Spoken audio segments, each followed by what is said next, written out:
World's biggest astrology community in Tamil. Online Astro TV, வாழ்வின் வெளிச்சம். Online astro டிவியை கண்டு மகிழுங்கள்.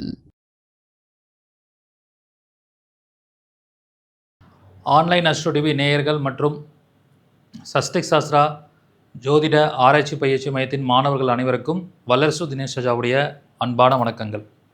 நம்ம ஒவ்வொரு மாதமும் நம்முடைய பயிற்சி மையத்தின் மூலமாக நம்ம மிக சிறப்பான தலைப்பில் ஒரு நாள் ஜூம் வகுப்பு நம்ம நடத்திட்டு இருக்கோம். காலையில் ஒரு 4 மணி நேரம், இரவு மாலை ஒரு 4 மணி நேரம், டோட்டலாக ஒரு 8 ஹவர்ஸ் வகுப்பாக நம்ம நடத்திட்டு இருக்கோம். அந்த வகையில் இந்த ஆகஸ்ட் மாதம் நம்ம எந்த தலைப்பில் வகுப்பு பார்க்க போகிறோம் அப்படின்னா, ஏஞ்சல் நம்பர்ஸ், தேவதை எண்கள் வகுப்பு வந்து நம்ம பார்க்க போகிறோம். ஸோ இந்த ஏஞ்சல் நம்பர்ஸை பற்றி இப்போ ரீசெண்டாக யூடியூப்பில் எங்களை போன்ற ஜோதிடர்கள் நிறைய கருத்துக்களை வந்து உங்களுக்கு கொடுத்துட்ருக்காங்க.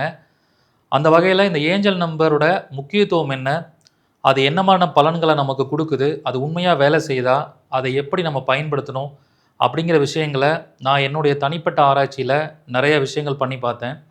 அப்படி பண்ணும்போது இந்த ஏஞ்சல் நம்பர்ஸை எப்படி பயன்படுத்தணும் அப்படிங்கிற ஒரு விஷயங்களை பற்றி நம்ம முழு வகுப்பாக நான் சொல்லிக் கொடுக்க போகிறேன். ஏஞ்சல் நம்பரை பற்றி என்னென்ன தகவல்கள் இருக்கோ அது அத்தனையும் என்னுடைய ஆராய்ச்சியையும் உங்களுக்கு முழுமையான ஒரு தகவலாக வந்து இந்த ஏஞ்சல் நம்பர் சப்ஜெக்டில் உங்களுக்கு கொடுக்க போகிறேன். ஸோ இந்த சப்ஜெக்டில் என்னெல்லாம் படிக்க போகிறோங்கிற ஒரு அறிமுகத்தை தான் இதில் நம்ம பார்க்க போகிறோம். முதல்ல வந்து ஏஞ்சல் நம்பருடைய அறிமுகம் என்ன. பொதுவாக இந்த ஏஞ்சல் நம்பர் அப்படிங்கிற ஒரு கான்செப்ட் வந்து என்னென்னா, நம்ம மேத்தமெட்டிக்ஸ் படி பார்க்கும்போது, நியூமரிக் வேல்யூ பார்க்கும்போது நம்முடைய ஜோதிடத்தில் எண்களை நம்ம பயன்படுத்துறது வழக்கம். அந்த வகையில் ரிப்பீட்டடாக வரக்கூடிய நம்பர்ஸ் 111, 222, 333, 555, அதுக்கப்புறம் 5959, 2929, 3030, 1010, இந்த மாதிரி ரிப்பீட்டடாக வரக்கூடிய நம்பர்ஸ் இந்த பிரபஞ்சத்தில் ஒரு தாக்கத்தை ஏற்படுத்துது, ஒரு ஆற்றலை நமக்கு கொடுக்குது அப்படிங்கிற ஒரு விஷயத்தை ஏஞ்சல் நம்பர்ஸில் சொல்லப்பட்டிருக்கு. அப்போ இது எல்லாத்துக்குமே ஒரு தனித்தனியான ஒரு பலன்கள் இருக்குது. இப்போ வந்து பொதுவாக நம்ம இந்த நம்பர்ஸில் நம்ம பார்த்திங்கன்னா, ஏஞ்சல் நம்பர்ஸில் 777 அப்படிங்கிற நம்பர் ஒரு மனிதனுக்கு ஆன்மீக ரீதியான ஒரு விஷயத்தை மிக அதிக அளவில் கொடுக்கும் அப்படின்னு சொல்லப்பட்டிருக்கு. அதுமாதிரி 111 அப்படிங்கிற நம்பர் அதிகாரத்தின் வழியாக ஒரு நன்மைகளை கொடுக்கும் அப்படின்னு சொல்லப்பட்டிருக்கு. ஆல் 2ன்னு சொல்லக்கூடிய இந்த 222 அப்படிங்கிற நம்பர் ஒரு மனிதனுக்கு பொருளாதார ரீதியான முன்னேற்றத்தை கொடுக்கும் அப்படின்னு சொல்லப்பட்டிருக்கு. இப்படி ஒவ்வொரு நம்பர்ஸும் ஒவ்வொரு விதமான பலன்களை செய்கிறது அப்படிங்கிறத நம்ம ஏஞ்சல் நம்பரில் படிக்க போகிறோம். இது வந்து ஒரு காமனான தீரி. இந்த தீரியின் மூலமாக ஒவ்வொரு நம்பரும் எப்படிப்பட்ட பலன்களை கொடுக்குங்கிறத நம்ம படிக்கிறோம். அதுக்கப்புறம் இந்த விஷயத்தையே நம்மளுடைய கான்செப்டில், என்னுடைய புரிதலில், பிரபஞ்ச ஆசீர்வாதத்தில் சில ஆராய்ச்சிகளை பண்ணி அது எப்படி நான் உருவாக்கியிருக்கேன் அப்படின்னா, இந்த ஒவ்வொரு நம்பர்ஸையும், இந்த ஏஞ்சல் நம்பர் விஷயங்களை நாம் கிரகங்களாக பார்க்கலாம், அதே மாதிரி பாவங்களாக நம்ம பார்க்கலாம். ஸோ ஃபார் எக்ஸாம்பிள், இப்போ ஒருத்தனுடைய ஜாதகத்தில் வந்து என்ன மாதிரி கிரக நிலைகள், வலிமைகள் இருக்கும், அதெல்லாம் நம்ம ஜென்ரலாக படிக்கிறது தான். பட் இந்த ஏஞ்சல் நம்பர்ஸ் எப்படி எடுக்கணும் அப்படின்னு பார்க்கும்போது, இப்போ 222 அப்படிங்கிற நம்பர் ஒரு மனிதனுடைய ஜாதகத்தில் சந்திரனுடைய ஆற்றலை அதிக அளவில் அவங்களுக்கு வேலை செய்ய வைக்கும் அப்படின்னு சொல்லலாம்.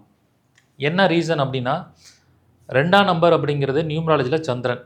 அப்போ அதை திரும்ப திரும்ப வரும்போது சந்திரனுடைய ஆற்றல் மிக அதிகமாக, ரொம்ப ஸ்ட்ராங்காக, வலிமையாக இந்த ஆற்றலை கொடுக்கும் அப்படிங்கிற அமைப்பில் நம்ம எடுத்துக்கலாம். ஸோ அதே பாவத்தில் பார்க்கும்போது இந்த 222 அப்படிங்கிறது 2ஆம் பாவத்துடைய ஆற்றலையும் காரகத்துவங்களையும் அந்த ஜாதகருக்கு வேலை செய்ய வைக்கும் அப்படின்னு நம்ம சொல்லலாம். அப்போ கிரகத்தையும் பாவத்தையும் நம்ம கன்சிடர் பண்ணக்கூடிய ஒரு அமைப்பு தான் நம்ம பண்ண ஆராய்ச்சி. ஸோ அந்த மாதிரி நம்ம இதை வந்து பார்க்குறோம். அப்போ இந்த நம்பர்ஸை வந்து கிரகங்களாகவும் பாவங்களாகவும் கன்சிடர் பண்ணும்போது மிக சிறப்பாக இருக்கும். அப்போ இதை எப்படி நம்ம பயன்படுத்தணும்னா, இப்போ இந்த நம்பரை அவங்க பயன்படுத்தலாமா பயன்படுத்தக்கூடாதாங்கிறத அவங்களுடைய தனிப்பட்ட ஜாதகத்தில் 2ஆம் பாவமும் சந்திரனும் வலிமையாக யாருக்கு இருக்கோ அவங்க தாராளமாக 222 அப்படிங்கிற நம்பரை பயன்படுத்தலாம். ஸோ இப்போ இந்த பயன்பாடுங்கிறது எப்படி இருக்கும், நீங்கள் ஒரு 2 வீலர் நம்பராக பயன்படுத்தலாம், மொபைல் நம்பரில் பயன்படுத்தலாம், வெஹிக்கிள் நம்பர் கார் நம்பரில் பயன்படுத்தலாம், இல்லை சாதாரணமாகவே அந்த நம்பரை வந்து நீங்கள் அடிக்கடி எழுதி உங்கள் வீட்டில் ஒட்டலாம், உங்கள் கையில் எழுதலாம். இப்படி அந்த அந்த நம்பர்ஸை வந்து பல்வேறு மெத்தட்ஸில் நீங்கள் பயன்படுத்தலாம் அப்படிங்கிற மாதிரி ஒரு அமைப்பில் வந்து இதை கொடுக்கலாம். சரிங்களா? ஸோ அப்படிப்பட்ட ஒரு கான்செப்டில் பார்த்தீங்கன்னா, இப்போ இந்த ஜாதக ரீதியாக பார்க்காமல் 222னாலே வருமானத்தை கொடுக்குன்னு சொல்லிட்டு சந்திரன் கெட்டு போனவங்க, 2ஆம் பாவம் கெட்டு போனவர்கள் இந்த நம்பரை பயன்படுத்தினா என்ன ஆகும்னா, அதற்குண்டான பலன்கள் கிடைச்சாலும் அதற்குண்டான எதிர் விளைவுகளை நீங்கள் கண்டிப்பாக சந்திப்பீங்கன்னு சொல்லலாம். நான் நிறைய ஜாதகத்தில் 222 நம்பர் வந்து அதிகமாக மொபைலில் இருக்கிறவங்கள பார்த்துருக்கேன். சந்திரன் கெட்டு போயிருக்கும். சந்திரன் போய் 12ஆம் இடத்துல மறைஞ்சிருக்கும். அவங்களுக்கு என்ன ஆகும்னா, அந்த நம்பர் வாங்கினதுக்கப்புறம் தேவையில்லாத அன்வான்ட் செலவுகளை அவங்க அதிகமாக சந்திப்பாங்க அப்படின்னு நம்ம சொல்லலாம். ஸோ இப்படி நம்ம அந்த கான்செப்டை வந்து எடுத்துக்கணும். அதே மாதிரி இப்போ வந்து அந்த 222 சந்திரன் வந்து ஒருத்தங்களுக்கு 8ஆம் இடத்துல மறைஞ்சால் அந்த நம்பர் வாங்கினதுக்கப்புறம் அது குறிப்பாக கார்லேயே அந்த நம்பரை பயன்படுத்துவாங்க, நிறைய விபத்துகளை சந்திப்பாங்க அப்படின்னு நம்ம சொல்லலாம். இப்படி நம்ம இந்த கான்செப்டை அழகாக எடுக்க முடியும். இப்போ நான் ஒரு எக்ஸாம்பிள் 222க்கு சொல்லியிருக்கேன். இந்த மாதிரி 555னா குருவோட வலிமையை பார்க்கணும், 777னா புதனோட வலிமையை பார்க்கணும், 666னா சனியோட வலிமையை பார்க்கணும். அந்த மாதிரி பார்க்கும்போது நமக்கு சிறப்பாக இருக்கும். இந்த இடத்துல ஒரு கொஷின் கேட்கலாம். சார் பொதுவாக 6னா சுக்கிரன் தான் சார், நீங்கள் 666க்கு ஏன் சனியோட வலிமையை பார்க்க சொல்கிறீங்க அப்படின்னா, இது வந்து குமாரசாமிய நூலில் வரக்கூடிய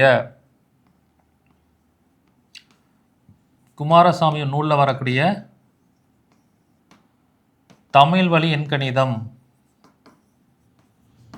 தமிழ் வழி எண்கணிதத்தில் 6ஆம் நம்பர்னா சனி. ஸோ அதை யூஸ் பண்ணி நாம் இந்த கான்செப்டை எடுக்கிறோம். குமாரசாமி நூலில் தமிழ் வழி எண்கணிதத்தை நம்ம எடுத்து பார்க்கணும். ஸோ அப்போ இதை எப்படி நம்ம எடுத்துக்கணும் அப்படின்னு சொல்லி பார்த்தீங்கன்னா, தமிழ் வழி எண்கணிதத்தின் அடிப்படையில் இந்த ஏஞ்சல் நம்பர்ஸ் நம்ம அப்ளை பண்ண போகிறோம். ஸோ அப்படி நம்ம இந்த கான்செப்டை எடுத்துக்கிறோம். அதனால தான் 555னா புதன் அப்படிங்கிறது ஆங்கில நியூமராலஜி, குருங்கிறது தமிழ் நியூமராலஜி, அந்த ஆஸ்பெக்ட்ஸில் நம்ம எடுக்கணும்.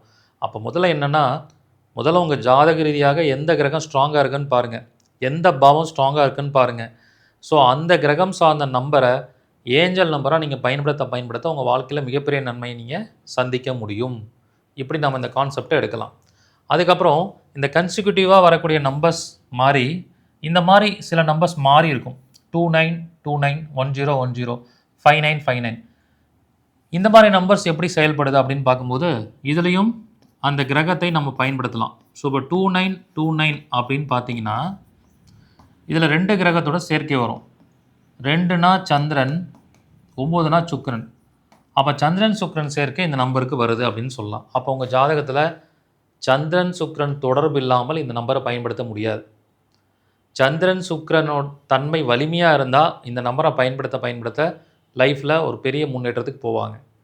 அதுமாதிரி பாவ ரீதியாக பார்த்திங்கன்னா இந்த 29 அப்படிங்கிறது எந்த பாவங்களை இணைக்கிறது அப்படின்னு பார்த்திங்கன்னா 2ஆம் பாவம் ப்ளஸ் 9ஆம் பாவம். 2ஆம் பாவத்தையும் 9ஆம் பாவம் இணைவு அப்படிங்கிறது என்னென்னா தொடர் வருமானம்னு அர்த்தம். தொய்வில்லாத எந்த ஒரு தடையும் இல்லாமல் தொடர்ச்சியாக வருமானம் கொடுக்கறது 29ங்கிற நம்பர் தான். அப்போ 2929 தான். ஸோ அப்போ இந்த நம்பர் ஒருத்தங்க பயன்படுத்தினா என்ன பலன் கிடைக்கும்னா தொடர் வருமானம் கிடைக்கும். உங்கள் ஃபோன் நம்பரில் 29ங்கிற நம்பர் வந்திருக்கு, உங்கள் கார் நம்பரில் 29ங்கிற நம்பர் வந்திருக்கு அப்படின்னா தொடர் வருமானம் அந்த ஜாதகருக்கு இருந்துக்கிட்டே இருக்கும்னு சொல்லலாம். ஸோ அந்த மாதிரி ஒரு அமைப்பில் இந்த சந்திரன் சுக்கிரன் சேர்க்கையும் அங்கே வரும். அப்போ என்ன ஆகும்னா தொடர் வருமானத்தை கொடுத்துட்டு தண்ணி மாதிரி பணம் செலவாகிற சூழலையும் கொடுக்கும், கையில் பணம் தங்காது. அப்போது ஒரு நம்பருக்கு பாசிட்டிவான விஷயமும் இருக்குது, அதில் நெகட்டிவான விஷயமும் இருக்கும். இந்த 29ங்கிற நம்பர் தொடர்ச்சியாக வருமானம் வரும். நாளைக்கு அவங்களுக்கு 1 கோடி ரூபா வேணும்னாலும் இன்றைக்கி நைட்டு வந்துடும். ஆனால் வந்த உடனே அந்த பணம் வேறு ஒரு விஷயத்துக்கு செலவாகிடும். இதுதான் 29ஆம் நம்பருடைய சிறப்பான பலன். இப்படி ஒவ்வொரு விஷயத்தையும் நாம் இந்த மாதிரி ஏஞ்சல் நம்பர்ஸில் பார்க்கலாம்.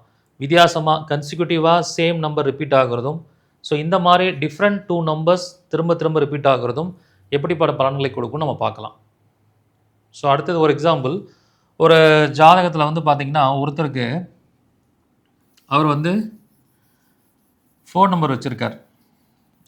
இந்த ஃபோன் நம்பரில் ஃபஸ்ட்லேருந்து ஆரம்பத்துலேருந்து வர நம்பரை விட கடைசியில் இருக்கக்கூடிய இந்த 3 நம்பர்ஸ் 6 நம்பர்ஸ் வந்து ரொம்ப இம்பார்ட்டண்டான ஒரு விஷயத்தை வந்து கொடுக்கும். அப்புறம் என்ன சொல்கிறேன்னா அவருக்கு வந்து 28 அப்படின்னு ஃபோன் நம்பர் வந்து முடியுது. அவருடைய ஃபோன் நம்பர் வந்து 28 28ன்னு முடியுது. அப்போ அவருடைய ஃபோன் நம்பரை பார்த்த உடனே நான் என்ன கேட்டேன்னா, ஒரு ஜாதகம் பார்க்கும்போது, எப்பயுமே குடும்பத்தை விட்டு பிரிஞ்சிருக்கீங்களா? பொருளாதாரத்தில் தடை வருதா அப்படின்னு கேட்டேன். ஃபினான்ஷியலாக பெருசாக சக்ஸஸ் ஆகாமல் இருக்கீங்களான்னு கேட்டேன். ஆமாம் சார், அப்படி தான் இருக்கேன்னாரு. என்ன ரீசன்னா, இந்த 28 28ங்கிறது காமனாகவே என்ன பலன் கொடுக்கும்? 2னா பொருளாதாரம், 2ஆம் இடங்கிறது வந்து ஃபினான்ஸ், 8ங்கிறது வந்து பிளாக். அப்போ ஃபினான்ஸ் பிளாக் ஆகிக்கிட்டே இருக்கும், பொருளாதார தடை வந்துக்கிட்டே இருக்கும்னு சொன்னேன். எதுக்காக சொல்ல வரேன்னா, ஒரு நம்பர் பாவமாக செயல்படும் போது 2 8 2 2னா 2 கூடியவன் 8ல் இருக்கிற மாதிரி பலனை கொடுக்கும். இதுதான் கான்செப்ட். 42 42ங்க நம்பர் கண்ணிலே படல சார், நான் டெய்லியுமே ரியல் எஸ்டேட் பிஸ்னஸ் பண்ணுறேன், டெய்லியுமே மீட்டிங்கு, டெய்லியுமே எனக்கு கண்ணில் படாது, அப்புறம் என்ன பண்ணுறது? அப்போ வாலண்டியராக என்ன பண்ணணும்? 42 42ங்கிற நம்பரை டெய்லியும் 42 டைம் எழுதிட்டு போங்க. ரியல் எஸ்டேட் சார்ந்த விஷயங்கள் சக்ஸஸ் ஆகும்.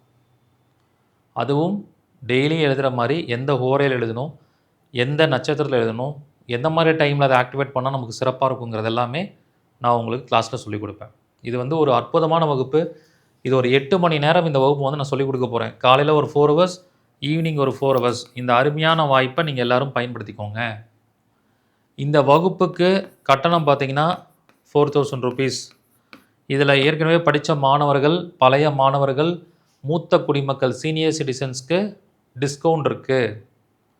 இதில் படிக்கிற எல்லா மாணவர்களுக்கும் உங்களோட ஒரு பிரச்சனையை சொல்லி அந்த பிரச்சனையின் தீர்வுக்காக ஏஞ்சல் நம்பர் நானே கிளாஸில் உங்களுக்கு கொடுத்துருவேன். அந்த நம்பரை பயன்படுத்துனீங்கன்னா உங்களோட அந்த ஒரு பெரிய பிரச்சனை அப்படிங்கிறது சால்வ் ஆகிடும். அது வந்து ஃப்ரீயாகவே இப்போ கன்சல்டேஷன் பண்ணும்போது நான் நம்பர் கொடுக்குறேன். அது கிளாஸில் படிக்கிற மாணவர்களுக்கு ஃப்ரீயாகவே கிளாஸில் கொடுத்துருவேன். ஸோ அதனால் இந்த அருமையான வாய்ப்பை எல்லோரும் பயன்படுத்திக்கோங்க. ஒரு அற்புதமான சப்ஜெக்டை இந்த ஏஞ்சல் நம்பர் அப்படிங்கிற கான்செப்டில் பயன்படுத்த போகிறோம். இந்த நம்பர் எப்படி எனர்ஜைஸ் பண்ணுறது, ஆன்மீகத்தில் ஜெயிக்கிறதுக்கு என்ன மாதிரி நம்பர், திருமண வாழ்க்கையில் ஜெயிக்கிறதுக்கு என்ன மாதிரி நம்பர், ஒரு ஆண் குழந்தை பிறக்கணும் அப்போ அதுக்கு என்ன மாதிரி நம்பர், பெண் குழந்தை பிறக்கணும் அதுக்கு என்ன மாதிரி நம்பர், இப்படிலாம் நம்பர்ஸ் இருக்குது. இதை நம்ம சிறப்பாக ஃபாலோ பண்ணுனா அது நடக்கும். நம்பிக்கையோடு இதை செஞ்சிங்கன்னா நடக்கும். அது என்ன மாதிரி விஷயங்கள் பற்றி முழுமையாக கிளாஸில் படிக்க போகிறோம். வாய்ப்பு இருக்கிறவங்க இந்த வகுப்பில் கலந்து கொண்டு பயன்பெறுங்கள். நன்றி, வணக்கம், வாழ்க வளமுடன்.